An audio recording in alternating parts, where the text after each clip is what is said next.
Mustapha Gbande, NDC Deputy General Secretary, ono no wasanke kan ho biomu. Oko Onua TV ne Captain Smart. Ekotena ase a wodi ko gu appointees so government appointees no so no one fence ho a wo wie wasan ko channel 1 TV. Eho de wodi akoko gu omo a omo ko thank you to almost omo ko work no ha wodi akoko omo so ma enye sound caution to them. Hey, enye easy o. Nani abrepa o se okasa in his capacity as the Deputy General Secretary of the NDC. Ahaya CBD TV. Me pa chombe bu video ni nyina moti. Uhwe ni nyina area na wa kire wa dwan ma me. E wo comment section ho. Uwie so na wa subscribe so e de aka me ho. Nti yentie Mustapha Gbande ne nsem o de abetudwa. It is not for you who wants to be a president to think that the advantage you have in government can be enough for you to become a flag. You deceive yourself. When it is time and it falls on you, the leadership of the party in terms of Council of Elders, who are the wisest body of this party, the most powerful wing of advisors, they will sit down and they will collectively deal with it. It's not about whether national chairman is interested or whoever is interested or chief of staff is interested or whatever. That is not a conversation. The conversation is that 1.5 years into government, where we have a sitting president, anything presidential ambition constitutes the highest form of disorder. And anybody engaged in it must know that we are beginning to speak out against it. But you know the people engaged in it. Why don't you mention? On the hand side, I can, on top of my head, count a number of people who are qualified in becoming leadership or in terms of flag bearership of this party. In the event that President Mahama is not around, I've always also held that it is important that we respect the existence of the sitting president. In his presence, all these things are obstructions. And to the largest extent, it constitutes an undermining in a sort. The fact that people have shown interest in good faith is enough.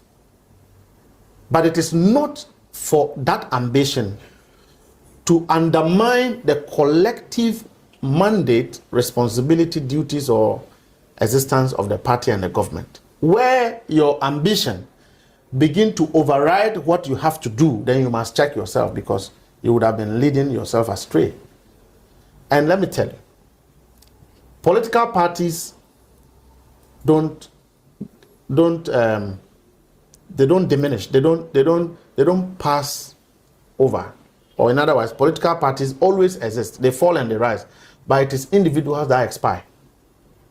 And the NDC also has a tradition that when it is time for the system to gravitate away from you, it will gravitate away from you naturally. And I also indicated that when it comes to our flag bearership, given where we find ourselves, I'm not the one to define the models, but anything flag bearer, 1.5 years into a government, constitute an obstruction. And we must look at it carefully. When do you think will be a proper time for people to start campaigning? It's not for me to decide. We have Council of Elders. If they don't do their work, then we would accuse them of not to have done their work. They are elders of the party who consult above even me, who comes to a certain decision and then define the models for which to, and we must, if you want to be a president and you don't respect the structure, the status quo, what kind of president are you going to be? But you see, the difficulty I have with you making this statement as a party officer is that your chief party officer, the national chairman, is one of the people accused of engaging in this act, where people say he's undermining the whole party structure by peaking before his time. So we are now... Have you called him to tell him to stop doing the thank you talk? We are now talking whether the party chairman wants to be a flag bearer. Whoever wants to be flag bearer, you are not bigger than the party. It doesn't matter what position you carry. And when it is time for the party to crack the whip on what constitutes a distraction, it will be done, regardless who is involved. But is the party not playing the ostrich now? Why? Because one of your own is leading. Why do you think I'm talking about all the issues in totality now? What about the Jubilee House angle, the chief of staff? Can you deal with that as a party if it is true that the chief of staff I'm saying that to deal with this, we can go back to conclave and we can sit and we can look at our mistakes and we can look at our challenges and we can come together and all begin to call the truce. I'm saying that what is happening currently, the pockets of ambitions constitute an absolute distraction and obstruction to our mandate, our existence, and what we have to do. What, in your view, should happen to appointees who are expressing interest in running for flag bearership now? Appointees have I'm saying that the NDC have groomed people from deputy ministers to this and all of that.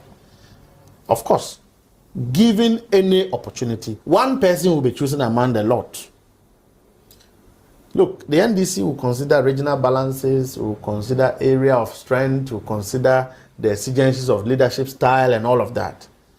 It is not for you who wants to be a president to think that the advantage you have in government can be enough for you to become a flag. You deceive yourself.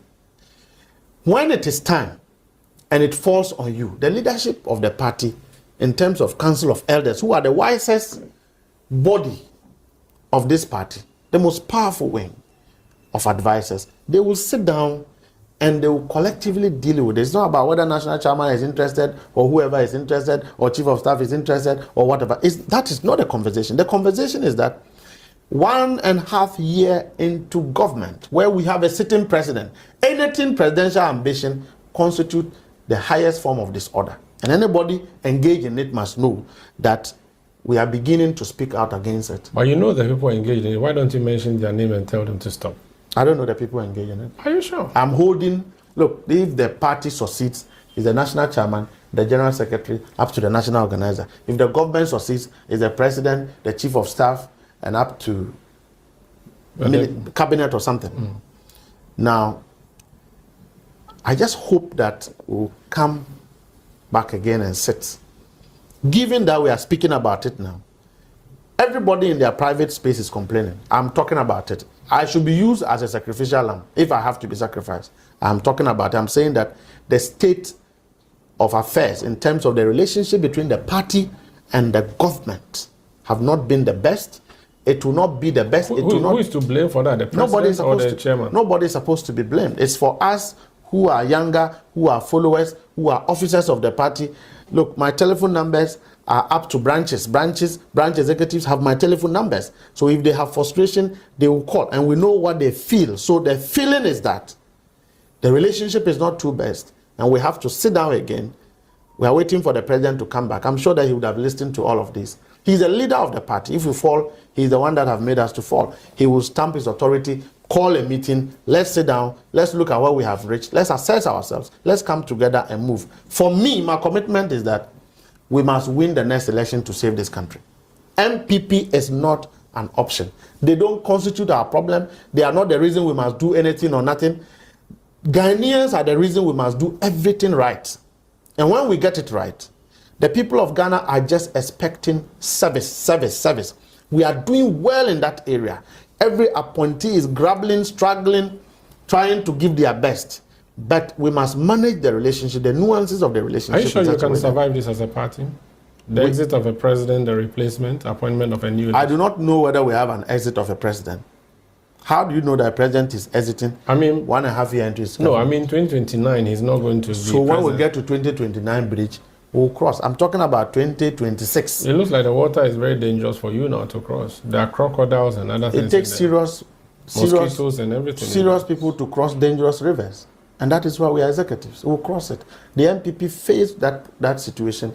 They allow indiscipline to fester in their party, and they are in opposition. Can your party national office deal with this matter? Our party is a very disciplined party.